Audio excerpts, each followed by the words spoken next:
Make yourself at home. Grab a drink. Beveragina. Because today we are talking bullet journals.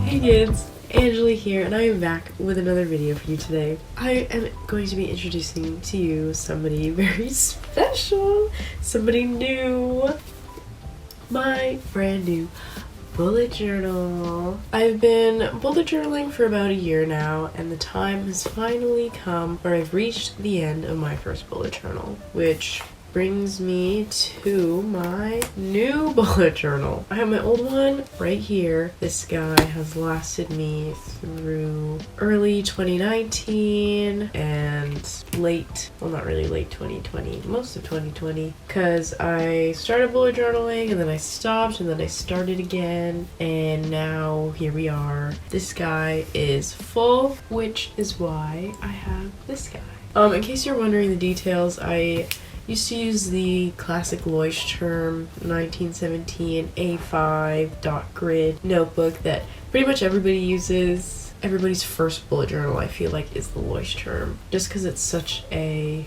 well-known journal, and it comes in lots of different colors. Super affordable. It was maybe like $16 or something, and it's a pretty solid notebook. However, I'm not a huge fan of the paper. It does tend to bleed through, or at least I think it's called ghosting, where you can see the color from the other side of the paper. You know what I mean? Like when you write, you can see it on the other side. Yeah, and this book does that, and I'm not a huge fan of it. This book, on the other hand, there is still some ghosting. However, the paper is just like way nicer. I find that it takes a long time for the ink to dry on this paper versus this paper, which makes it less prone to smudging. And I thought it would be the opposite, because this paper is like very smooth, so I was kind of worried that it might increase the likelihood of my ink smudging. But it doesn't, and I love that. The ink actually dries really nicely on this paper, so I'm super happy about that. More about this guy. This is Maurice, a dingbats notebook from their Earth collection. It's made from recycled materials, which is fab, so would recommend if you're looking for an A5 notebook. They also have A6 notebooks, and they come in a bunch of different colors. I will leave their link down below. This is not sponsored, although dingbats, I'm open to it. It's got a cute little monkey on the front. It's a nice neon greeny yellow color, and it's got a nice little pen holder here, which I'm a fan of, and the classic strap that goes around, and 2 bookmarks. Similarly to the Leuchtturm, it just does not have a pen holder. But inside, it's got this little infographic of the Yasuni National Park. I haven't actually read through this yet. I plan to do that. Don't worry. I'm just not blindly using this notebook without knowing the impact of something somewhere. But more onto what you actually care about is the notebook. Of course, it has the, write your name here. Or of course, I wrote my name there. And on the next page, it kind of talks about how to use the next few pages, because there's a tab key, which I've never seen in a notebook before. But every single page, there are like crescent moon shapes along the edge for you to like color in if you want to divide like your sections, and like different colors can mean different things. I don't really know how it would work, so there's that, which is fun. On the next page, it's got a color key. I guess you can use different colors to mean different things, and underneath that is a regular key. I just copied pretty much the standard bullet journal key system. You can obviously customize this, whatever works for you, you do you. And then beside that is the index. I've never really made use of an index in the past. I don't really plan on it, but it's here if you need it. And then these next pages are actually designated as a future log, but because there's only 4 months left of the year, I don't need 4 pages for a future log. I just need 2, which you will see. But the first page I have here is like a grid spacing guideline. Basically, you kind of count every single box, how many boxes go across, how many boxes go vertically. Yeah, I don't really know how to explain this, but it makes it for dividing your pages easier because you can just refer to this to see, you know, how many spaces you need to make even thirds or even quarters. I hope that makes sense. This was inspired by Amanda Rachel Lee. Next to that, I have my like 2020 title page. It just says 2020 baby, because that's the year we're in, people. 2020, what a show. Anyway, because of that, I wanted to make the most of what we got left, and I decided to leave some space to write down some affirmations, which I've always considered as kind of like a cringy thing. I don't know, I've heard from people it works, and I thought, why not give it a try? Of course, I left it blank for now. I gotta do some thinking up in the noggin to try and find some things I want to manifest in my life. Like, you know, good health, wealth, happiness, stuff like that. But yeah, that's it for that page. I just wanted to keep it simple, not too intricate. Most of my spreads are very minimal, if you will, super simple, easy to achieve. Now we move on to my actual future log for the next 4 months. This is where I can sort of plan things out in advance. Like if I know I have a exam like on October 15th, I can write that in here, and that way when I'm planning for October, I can refer back to my future log and then see that. As you can kind of tell, I made a lot of errors on this page. There's a lot of whiteout and a lot of mistakes. Basically, I wrote out the months of the year with my Crayola super tips, and I didn't really like how it looked, so I just cut out one of the pages from my old bullet journal and pasted on top of those titles just because I thought they looked so bad. And honestly, this looks bad too, but I think it looks less bad than it did before, and that's totally fine, okay? Bullet journaling isn't meant to be this perfect, you know, thing you do. It definitely takes time to learn what works for you, what doesn't, what you think looks good, what you think doesn't. It's a learning process every day. You might try something that doesn't work for you. If that's the case, don't do it again and change it up, you know? Yeah, that's what I like about bullet journaling. It's very personalizable. Personalizable.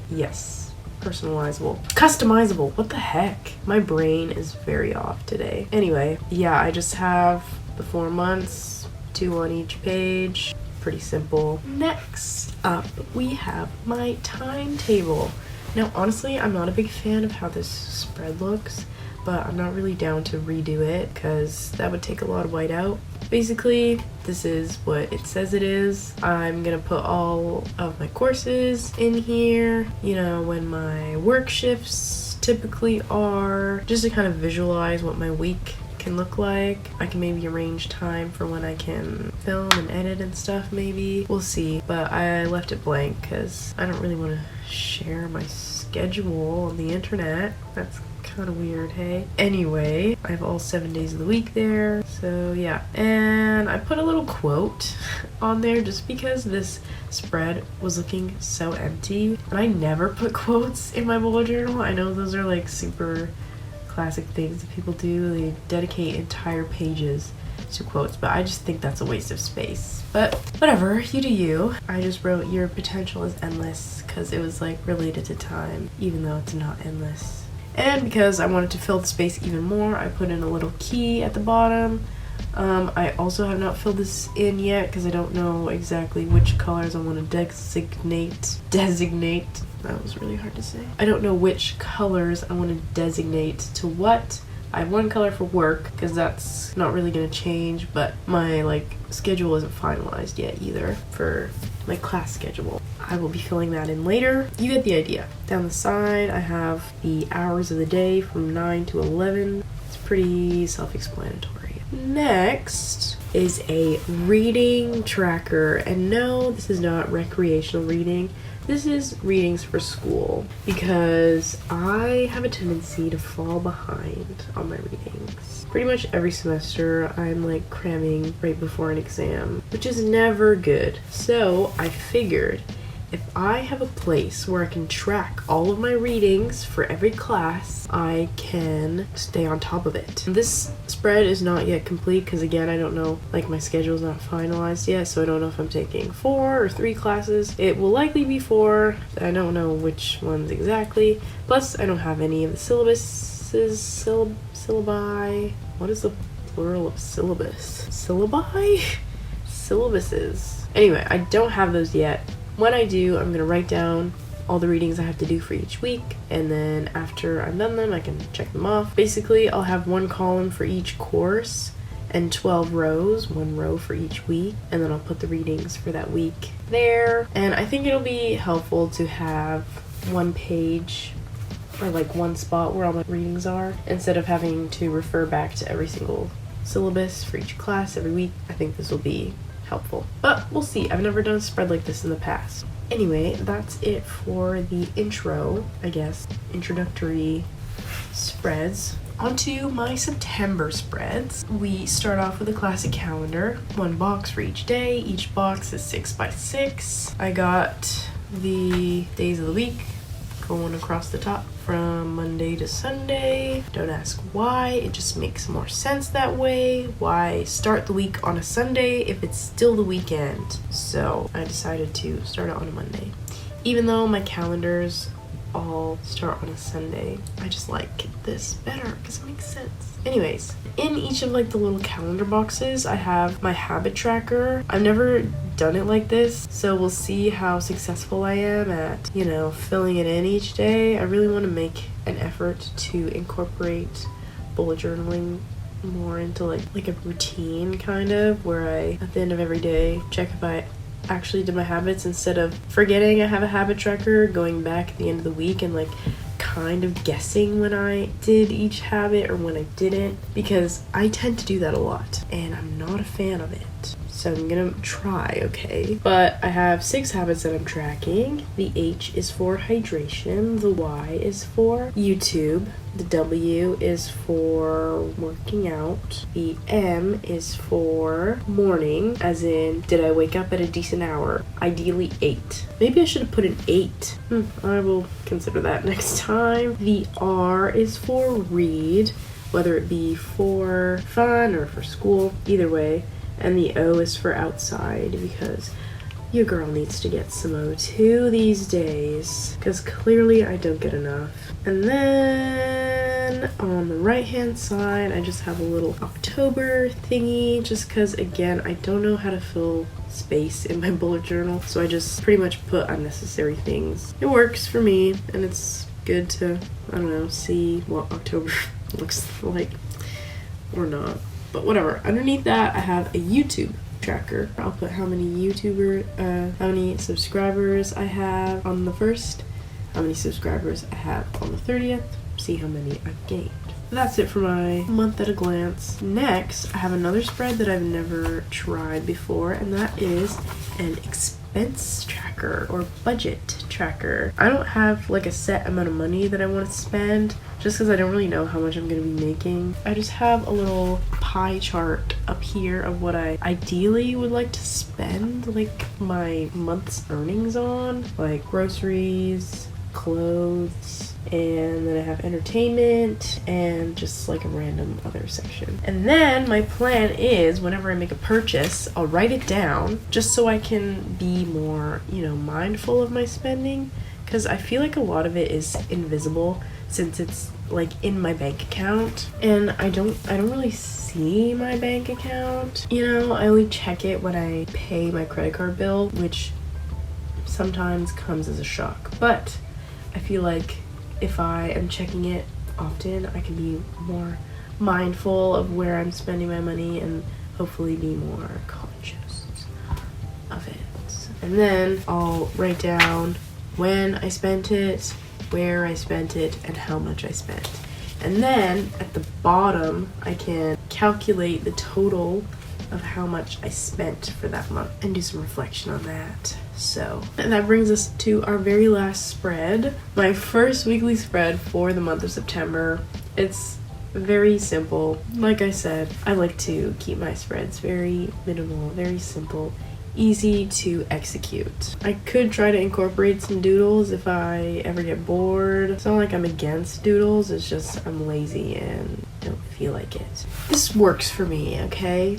You don't have to do such intricate spreads, okay? If you want, you can, and that's the beauty of bullet journaling. You can make it yours.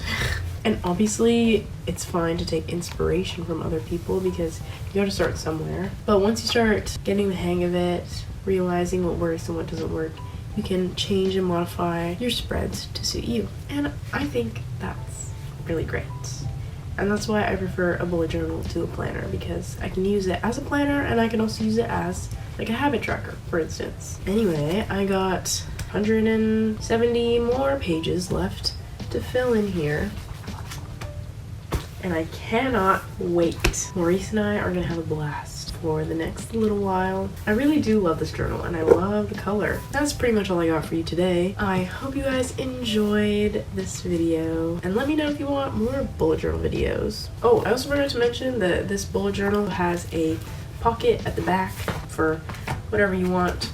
Usually I put stickers back here, which is also a good way to fill space. I completely forgot. I have a lot of stickers actually. Oh, yeah, that's a good idea. If you know any places to get cute stickers, let me know, because I want to start collecting them so that I can use them in my bullet journal. Anyway, I'm rambling, so if you like this video, be sure to give it a thumbs up and let me know down below if you want to see more bullet journal related videos, or if you have anything else you want to see from me, let me know down below, and be sure you subscribe so you don't miss it. It is free after all, so what's the harm in that? You feel?